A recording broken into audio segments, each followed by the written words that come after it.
Bonjour tout le monde, comment allez-vous? On se retrouve aujourd'hui pour une nouvelle vidéo et aujourd'hui on va parler de quelque chose de plus soft, quelque chose de plus relax. Je vais toujours te parler de ta vie de l'intérieur, mais aujourd'hui on va parler de l'amour, on va parler des relations amoureuses.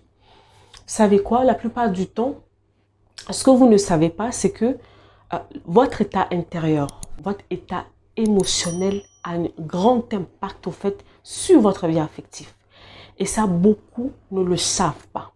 Mais tu dois le savoir. Vous savez, la plupart du temps, surtout au fait dans le milieu chrétien, à chaque fois qu'il y a un couple, des fiancés qui se retrouvent en difficulté, au fait, tout de suite, on met ça souvent au fait sur le compte au fait du diable, de l'ennemi. Par des moments, ce sont deux personnes ou une personne dans le couple au fait qui est en instabilité émotionnelle. Donc aujourd'hui, au fait, je suis venue te parler d'un sujet vraiment peut-être qui va t'aider. Est-ce que l'amour seul suffit au fait pour bâtir un couple solide? Est-ce que c'est vrai? Est-ce que le fait d'aimer une personne suffit au fait à bâtir un couple solide?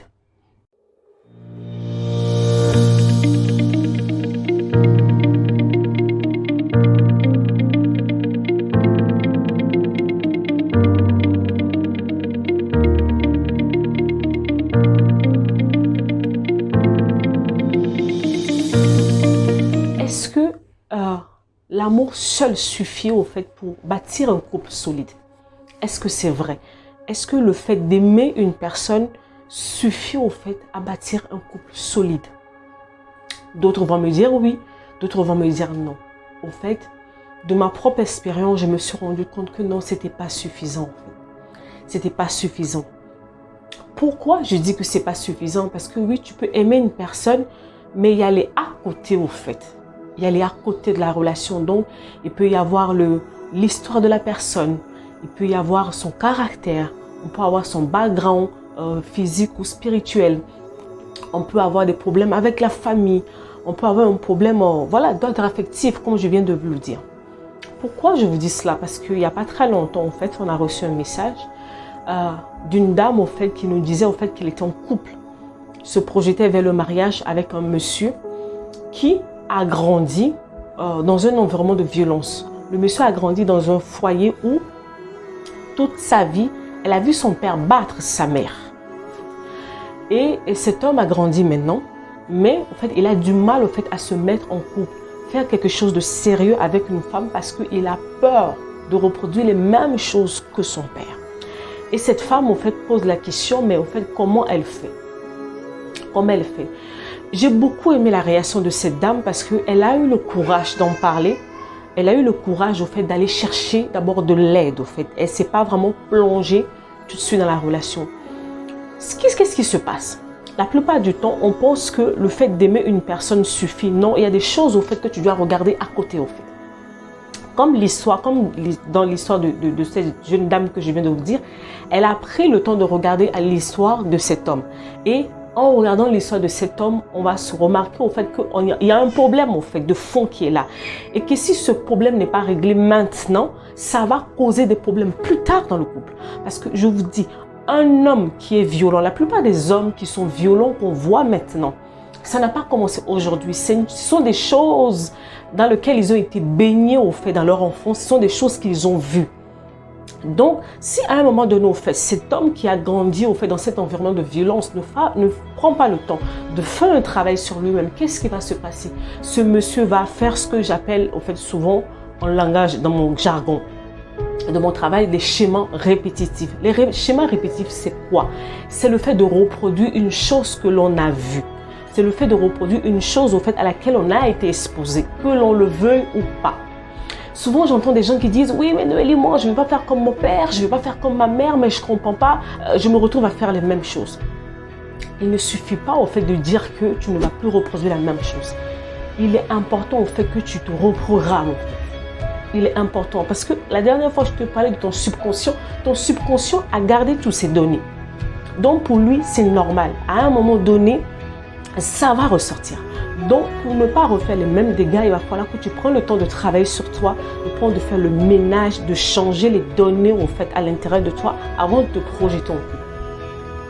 C'est pour ça que je dis d'un côté, au fait, l'amour seul ne suffit pas. Tu peux aimer une personne, mais si cette personne ne reconnaît pas, au fait, qu'il a un problème, l'attente qui est là, qui va vous rattraper dans la suite, c'est difficile parce que tu t'exposes, au fait, à la violence conjugale dans des années à venir. C'est ça la vérité. Et un autre problème que l'on rencontre souvent, c'est la belle famille. Ça peut être du côté de l'homme, de la femme. On va voir, souvent, en fait, c'est du côté de l'homme. On va voir, en fait, la famille du garçon qui ne veut pas de cette fille. Pour les raisons, au fait, qui leur appartiennent. Peut-être qu'elle n'est pas de la même tribu, peut-être qu'elle n'est pas de la même classe. Bref, plein de choses. Mais qu'est-ce qui se passe? Oui, parce que quand tu épouses un homme, il faut savoir comment tu rentres dans une nouvelle famille. Et si cette famille ne t'accepte pas, ça va être difficile.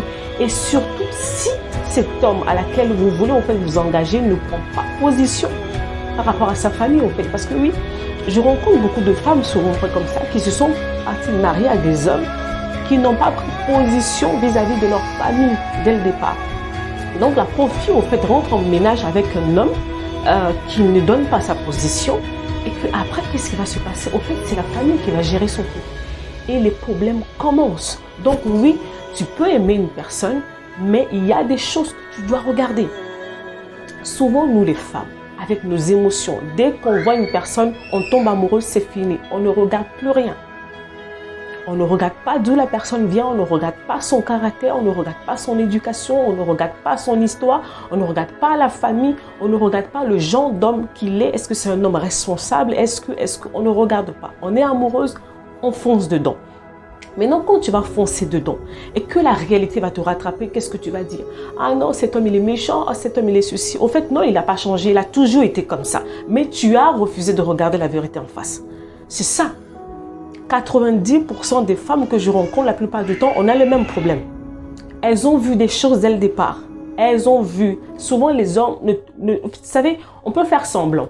Mais quand tu veux fréquenter une personne au bout de 6 mois, au bout d'une année, au bout de 2 ans, la personne ne peut pas faire semblant pendant 2 ans. Donc, tôt ou tard, son naturel va remonter. Mais est-ce que tu as le courage nécessaire de regarder cette vérité en face? Et surtout, de prendre les décisions qu'il faut.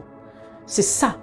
Comme dit, c'est là où vraiment le bas blesse dans l'histoire. On sait, mais on fonce quand même la tête dedans. En espérant que on va changer la personne, que la personne va changer. Est-ce que tu as un pouvoir de pouvoir changer une personne? Non. L'amour seul ne suffit pas.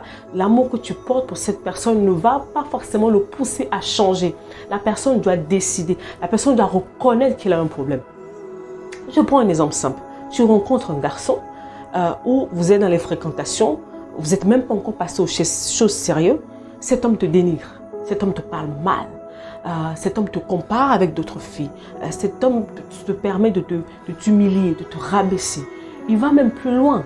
Il trouve même le moyen même de te tromper. Mais toi, au fait, tu lui trouves des arguments. Là, je suis en train de parler des hommes. Mais c'est pareil aussi pour les femmes aussi. On a des hommes qui sont comme ça. On a des femmes, vous savez, on a des femmes manipulatrices. On a des femmes compliquées qui sont là. Donc, cher homme, si tu vois au fait que cette fille n'est pas nette, mais c'est maintenant qu'il faut que tu te poses des questions, en fait. Ne va pas rentrer la tête baissée là-bas.